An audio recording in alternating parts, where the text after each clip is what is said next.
I am KB with Nerdophiles. How are you both? Very well. How are you? Doing well, thank you. Are So you in the listen, bar? Are you at the I yeah? am. Yes. Wow. Just for the day though, then it's back to life in the States. Flying visit. It's one of the Okay. beautiful views I've ever witnessed. That house. It's pretty crazy. The vineyards. It's so beautiful. How did you get such a good picture of the house? Oh my gosh, Netflix gave it to me. Mhm. What? Okay. Yes. Okay. Need to get Listen, my I know. Who do we need to talk to so that each of you get one, right? Push for the flights next time. Push for the flights. Push for the flights. It's so beautiful. I can't wait to go in real life. But listen, I am digging season 2. I love this show. So I will start with you, Luca. At the end of season 1, Gabriel is taking a chance on business and in love. So what challenges, kind of does relying on Emily for work?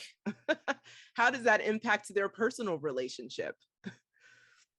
It's very interesting how Darren chose to like intertwine everything, professional relations. So the fact that the fact that Gabriel is getting help from Savoir to promote his new restaurant, the fact that he's expanding and finally having a voice into what's going on in his restaurant, in his business, and also the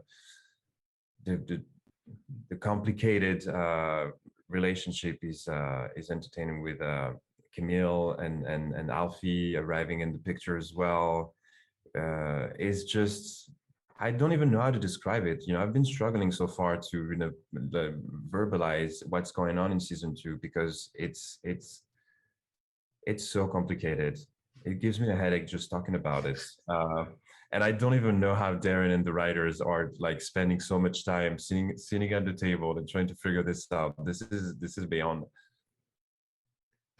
It's messy, but isn't life a little bit more fun when it's a little bit messier sometimes? I think that's maybe what Darren and the writers are going for. They're like, let's make this a bit more exciting.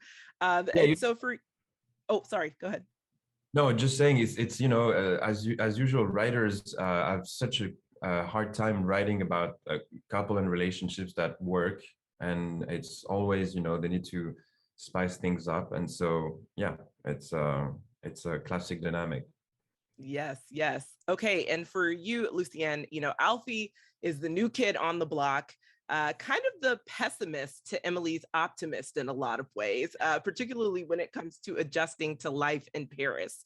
So what does Emily teach Alfie about life in Paris? And then what does Alfie teach Emily about life in general this season, do you think? Yeah, I think Emily definitely opens his eyes up. The whole thing, Alfie gets dropped there through work. He doesn't really want to be in Paris, and deep down, I think he's pretty lonely there. So he's just got his guard up. He's got his defense mechanism is his sarcasm, his cynical kind of ways. And then he meets Emily, who's this ball of, she's a unicorn to him, and he doesn't believe in that either. And then she just kind of backs herself, and he's like, whoa, she's still a unicorn. She's not turned into a donkey yet, and she's still a unicorn. And and I think that Alfie then also kind of allows her to let loose a little bit. I think she's pretty uptight with everything that's going on, and obviously her work is her life, is her passion. And Alfie just kind of just opens up the side door and just says, "Come on, let's go and shake things up for a little bit." You know what? That's so true. I really wish Emily would get into the mantra, my personal mantra of living life for a living. I'm like, girl, you are in Paris. I want you to be free. Yeah.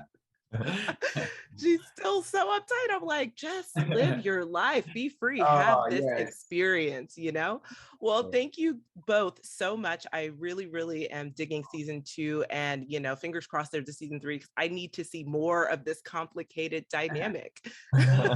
Lovely. Thank you for your feedbacks. It means a lot. Yes. Well, thank you so much for chatting with Nerdophiles. Have a good day. Happy holidays. Bye. Thanks, you too.